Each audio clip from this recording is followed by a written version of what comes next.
At sa amin, nakapag-harvest na kami.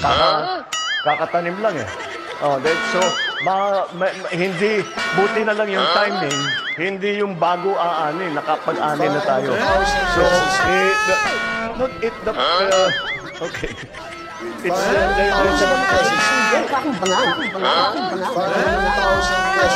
May say milyonaryo, sama-sama tayo, babasa. Hindi na maging milyonaryo.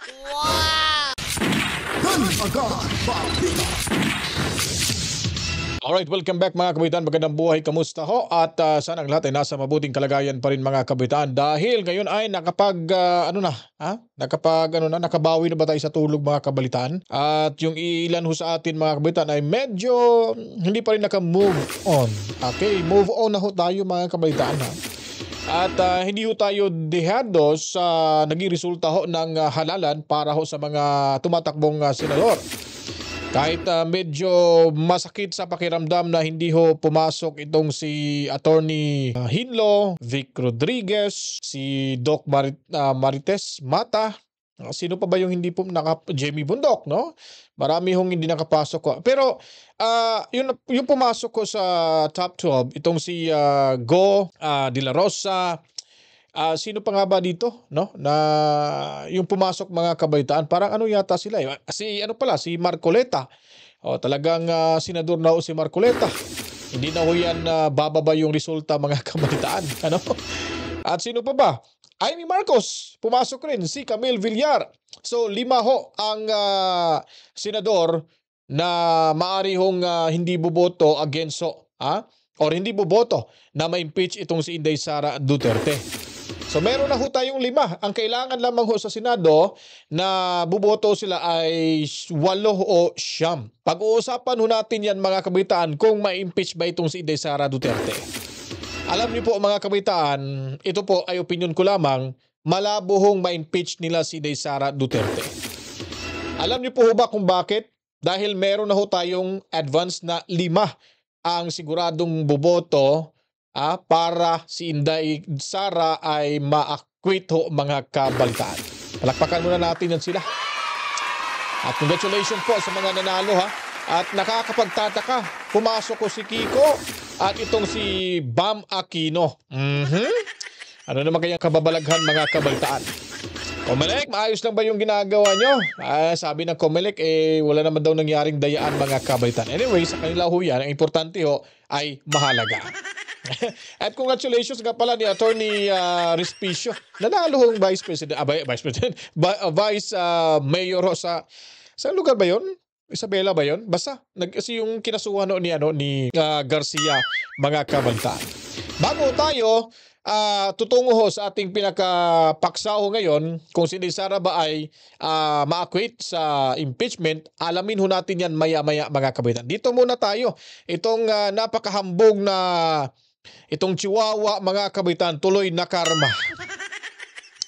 Ano ka ngayon, Chihuahua? Talo ho mga kabaitan. Parang natalo. Hindi ko pa nakita yung result pero based sa video akin nakita parang talo ho siya dito. Sino bang katunggali nito mga kabaitan? Talagang ang laki ng ngiti ni Yorme dito mga kabaitan. Isa rin itong buhaya dyan sa mayabang kapulungan.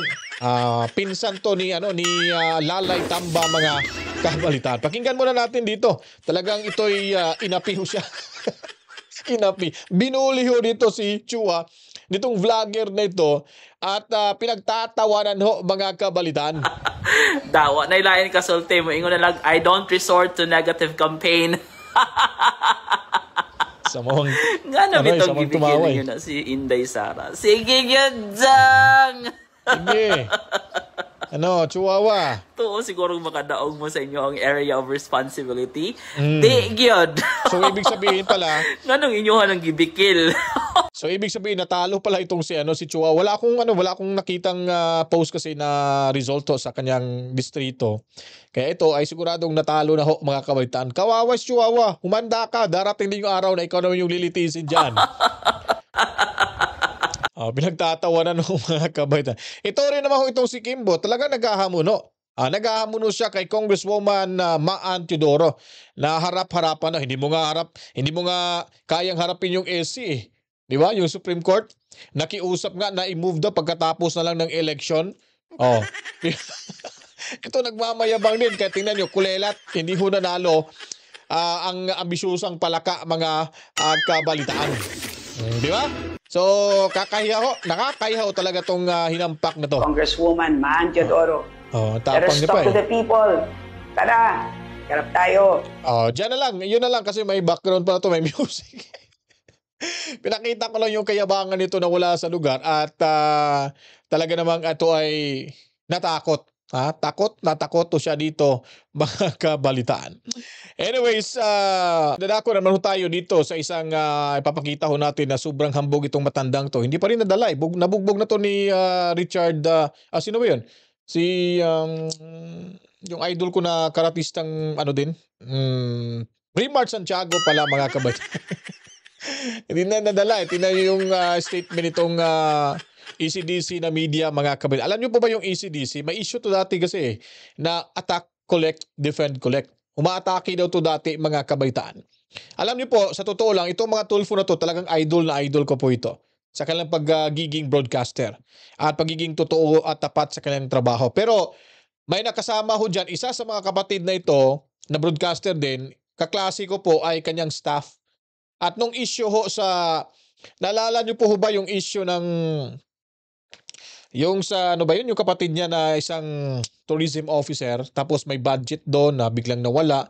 At kaklase ko po ay nagsabi talagang kinamkam ho nila yung budget na yun sa government. Yung, kumbaga, yung ibinigay ho para sa kanila. Pero sila pa rin ho nagiging contractor doon sa kabalitaan. So may ano rito may mga saya ditong magkapatid na Tulfo mga kabalitaan. At tingnan nyo po, itong kapatid na ito, itong matandang tong hinampak na to, hindi pa rin nadala, nabugbog na nga ito ni Rimar Santiago. Ngayon ay binanata na naman ho nila si Duterte. Yung mga Duterte dyan sa Davao. Oh, tingnan nyo, magkano kayang binaya dito mga kabalitaan? Ito lang pagtatanong lamang ho kasi nung time ni Tatay Digong talagang sumisip-sip to sila. Ito magkapatid na Tulfo. Sobrang hambog mga kabalitaan. So, ngayon, may sinabi siya dito na tandaan niyo po yung sinasabi nitong kasi yung mapanglait na tao ay babalik at babalik ko yan sa kanya mga kabaitan. Mabuhay ang mga T, nga at B, bong, butante ng Davao City. So, umani ho ito ng iba't ibang reaksyon mula sa mga netizens. Itong post ni Ramon Tulfo dahil sa sinabi nitong mga T at mga B, mga kabaitan, dyan sa Davao City. Dapat ideklara tong persona non grata ni Vice Mayor Basti Duterte. Kailangan ipersona non grata to mga kabaitan para humadala rin ito.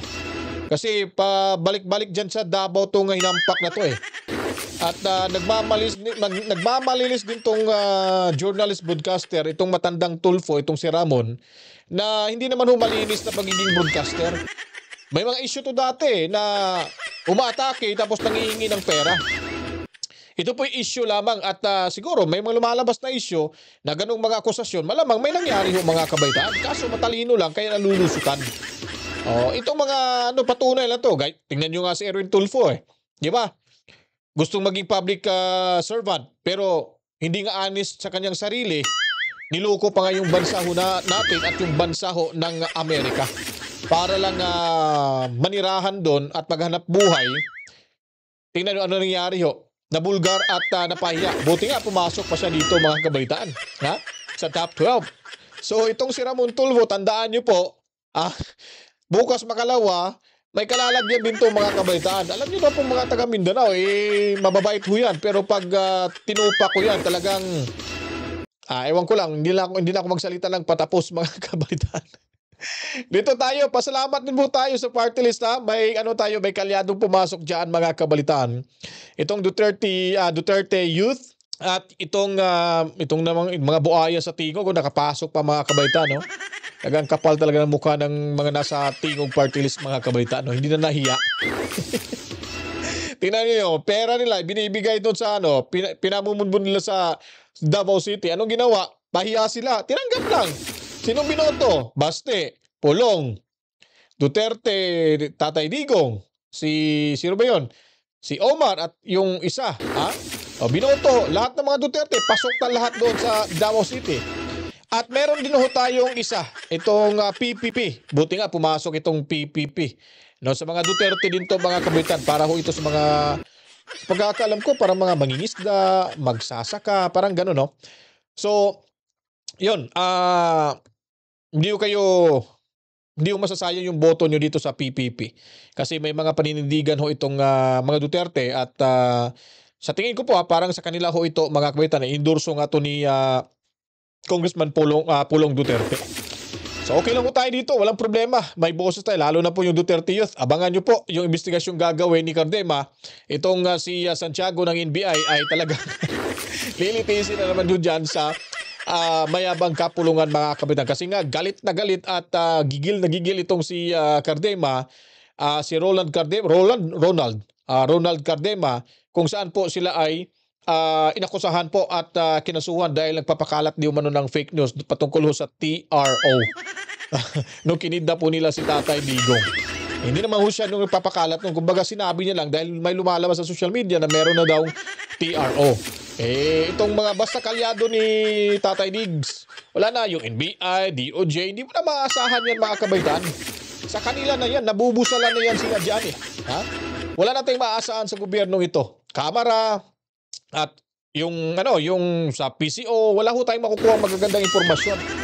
O, tingnan nyo, si Amy Marcos pumasok. Ang sarap sa pakiramdam ho mga kabalitaan. At importante ho, nanguna si Go, sinundan ni De La Rosa, number 3. At pumasok number 6 si Marcoleta. And then itong si Camille Villar, number 10. At least pumasok si Marcos mga kabaitan, Amy.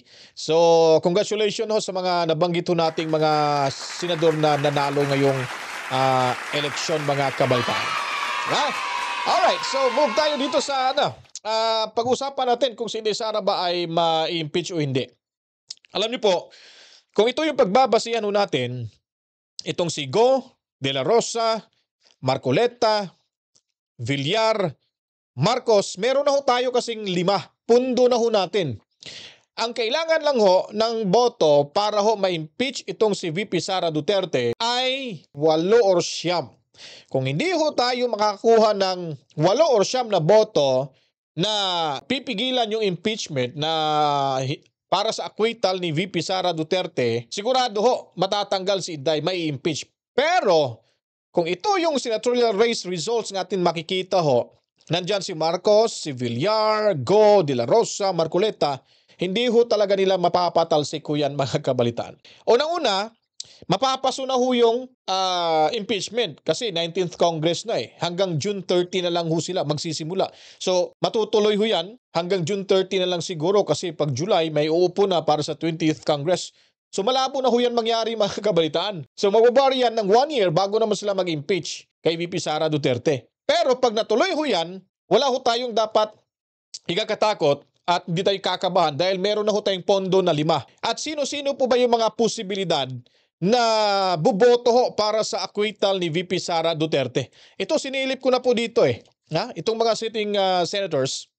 Itong si Senator Escudero, malamang buboto ho ito para ma-impeach Inday Sara Duterte. At itong si Senator Jingo Ejercito Estrada, 80 to 20% or 70-30%. May tiwala ko na papabor ho ito, na hindi ho ma-impeach Inday Sara Duterte. So 6 na ho.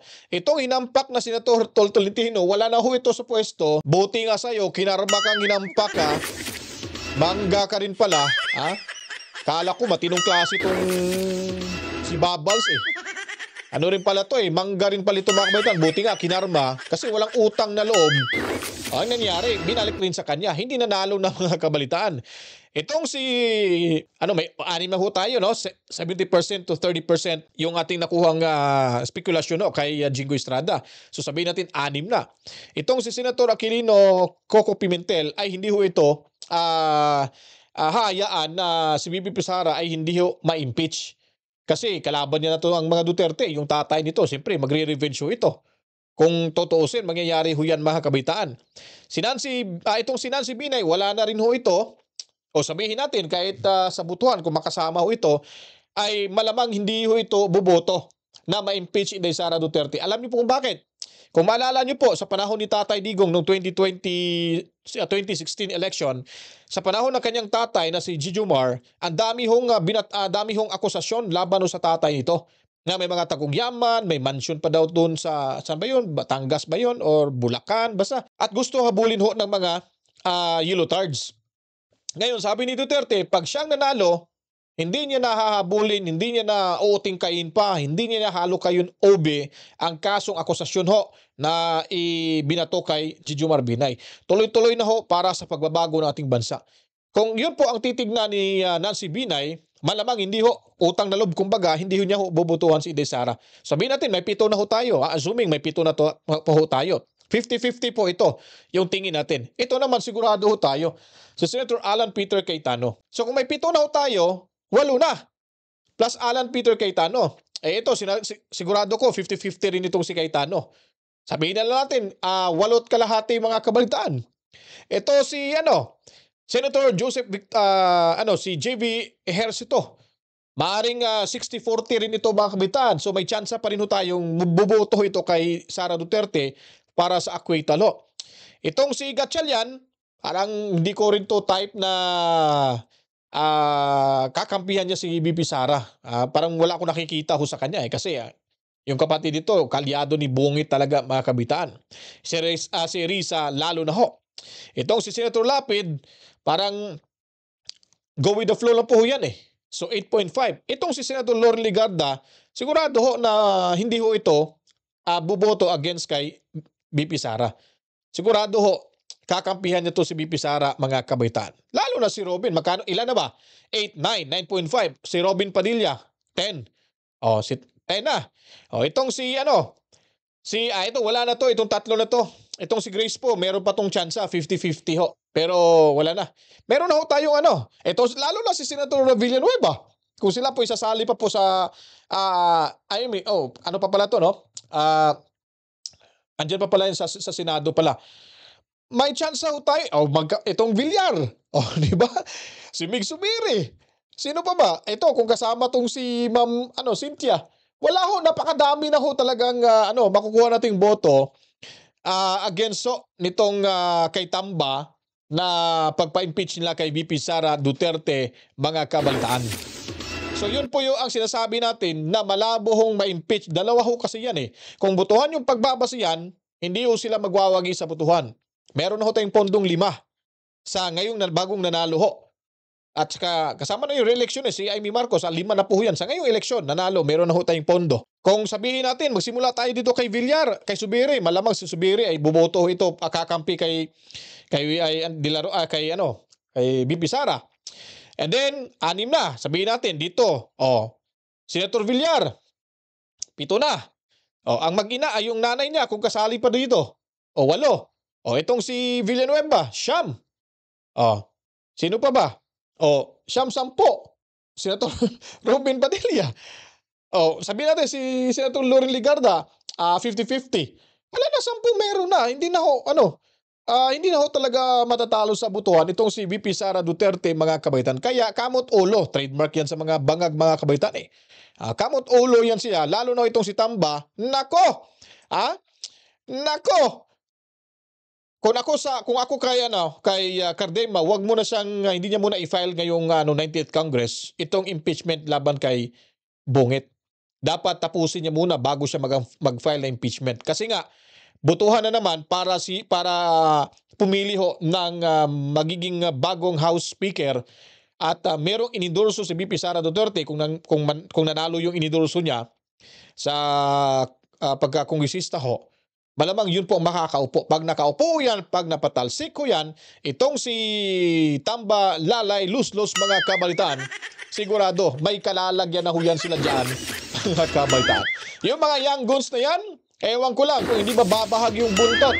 Pag maging majority na ho tayo sa Kamara. Kasi alam ko po, merong natira dyan 60 yatang kongresista na hindi pumirma. Pwede ho yan sila ay magpapakita ng suporta dyan sa Kamara to support VP Sara Duterte. At sa kanyang inendorso na magiging Speaker of the House. So may kalaban dyan si Tamba. So pag nanalo ho ito, sigurado ho mga kabalitaan, nasa huli ang halakhak.